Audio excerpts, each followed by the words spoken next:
ഉവാച ഉത്തമ വാർത്താ ചാനൽ.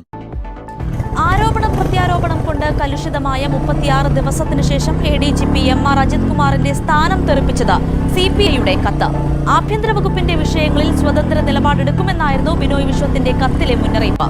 എന്നാൽ അജിത് കുമാറിനെ ക്രമസമാധാന ചുമതലയിൽ നിന്ന് മാറ്റിയപ്പോഴും വിശ്വസ്തനോടുള്ള കരുതൽ മുഖ്യമന്ത്രി തുടർന്നു. CMO വാർത്താക്കുറിപ്പിൽ നടപടിയെന്ന വാക്കില്ല. ഈ ആക്ഷേപം നിയമസഭയിൽ അടക്കം ഉന്നയിച്ച് സർക്കാരിനെതിരെ ആഞ്ഞടിക്കാനാണ് പ്രതിപക്ഷ തീരുമാനം. മുഖ്യമന്ത്രിയുടെ മലപ്പുറം പരാമർശം, PR വിവാദം, P ശശിക്കും MR അജിത് കുമാറിനുമെതിരായ PV അൻവറിന്റെ ആരോപണം തുടങ്ങിയവയുടെ പശ്ചാത്തലത്തിൽ നിയമസഭ ഇന്ന് ബഹളമയമാകും.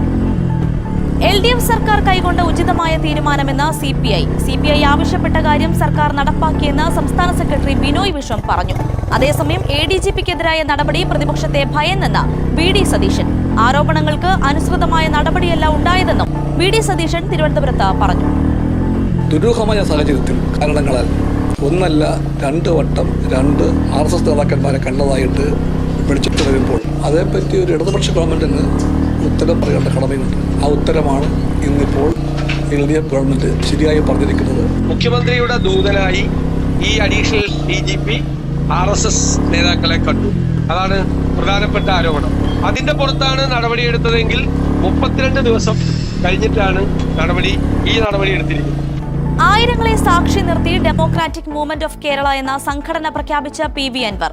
പാലക്കാടും ചേലക്കരയിലും CPM BJP ധാരണയുണ്ടെന്ന് ആരോപിച്ച PV അൻവർ സംസ്ഥാനത്ത് പുതിയ ജില്ല വേണമെന്ന സംഘടനയുടെ നയവും പ്രഖ്യാപിച്ചു. പാലക്കാട് BJPക്ക് കച്ചവടം ഉറപ്പിച്ചു കഴിഞ്ഞു. അതിന്റെ അലയൊലികൾ അവിടെ ആരംഭിച്ചു കഴിഞ്ഞു. ചേലക്കര BJP CPM-ന് വോട്ട് ചെയ്യും. കൃത്യമായ പ്ലാനിംഗ്.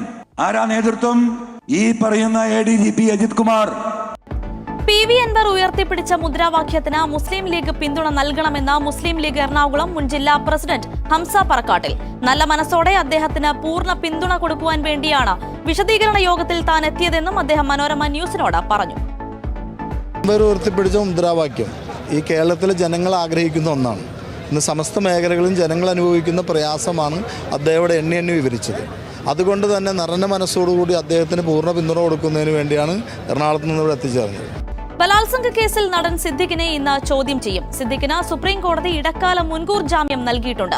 അതിനാൽ അറസ്റ്റ് ചെയ്താലും കോടതിയിൽ ഹാജരാക്കി ജാമ്യത്തിൽ വിടണം. എന്നാൽ തുടർച്ചയായി ചോദ്യം ചെയ്യേണ്ടതുണ്ടെന്നും പരിശോധനകൾക്ക് വിധേയമാക്കണമെന്നുമാണ് പോലീസിന്റെ വാദം.